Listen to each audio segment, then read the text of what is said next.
Hello viewer, কেমন আছেন সবাই? আশা করি সবাই ভালো আছেন। আপনাদের মধ্যে হয়তোবা অনেকে উইন্ডোজ 10 থেকে 11 এ আপগ্রেড করেছেন এবং যখন আপনি উইন্ডোজ 11টি ইনস্টল করেছেন হয়তোবা আপনার ডেস্কটপে কোনো ধরনের আইকন নেই এবং আপনি হয়তোবা খুঁজতেছেন যে কীভাবে সেই ডেস্কটপ আইকনগুলো অ্যাড করেন। For example like user profile, this PC, recycle bin, network. So আপনাদেরকে সম্পূর্ণ ভিডিওটি দেখার জন্য আমন্ত্রণ জানাচ্ছি। চলুন তাহলে দেখে আসি কিভাবে আপনি আপনার উইন্ডোজ 11 এ ডেস্কটপে আইকন অ্যাড করবেন।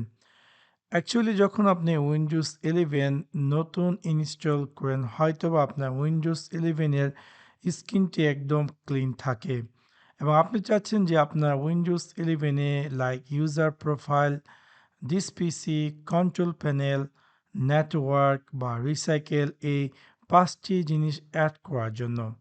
সেই কাজটি করার জন্য আপনি আপনার উইন্ডোজ 11 এর ডেস্কটপে যে কোনো স্থানে জাস্ট রাইট ক্লিক করবেন এবং এখান থেকে আপনাকে ক্লিক করতে হবে পার্সোনালাইজ।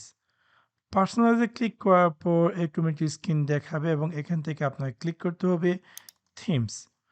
থিমসে ক্লিক করার পর একদম নিচে আপনি পেয়ে যাচ্ছেন ডেস্কটপ আইকন সেটিং। সো যখন আপনি ডেস্কটপ আইকন সেটিংয়ে ক্লিক করবেন দেখতে পাচ্ছেন যে উইন্ডোজ 10 এর মতোই কিন্তু এই জিনিসটি এখানে অ্যাপিয়ার করছে।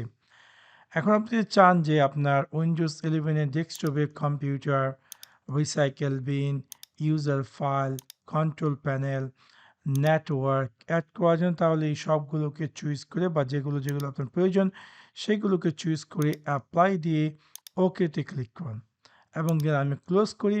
এখন দেখতে পাচ্ছেন যে আমার সম্পূর্ণ উইন্ডোজ 11 এ এই কুইক অ্যাক্সেস অ্যাড হয়ে গেছে আমার desktop, which is really quite interesting. এবং আপনি চাইলে এটাকে ভিউ চাইলে অটো অ্যারেঞ্জ করতে পারেন অথবা শর্ট বাই নেম তাও চুজ করতে পারেন। সেও খুব সহজে আপনি চাইলে আপনার উইন্ডোজ 11 এ ডেস্কটপে দিস পিসি বা প্রোফাইল, ইউজার প্রোফাইল বা রিসাইকেল বিন অথবা কন্ট্রোল প্যানেলের আইকন অ্যাড করতে পারেন। সো আশা করি আপনাদের এই ভিডিওটি ভালো লেগেছে এবং যদি ভিডিওটি ভালো লেগে থাকে অবশ্যই লাইক এবং শেয়ার করতে ভুলবেন না। Thanks for watch my video. See you next one. Piece.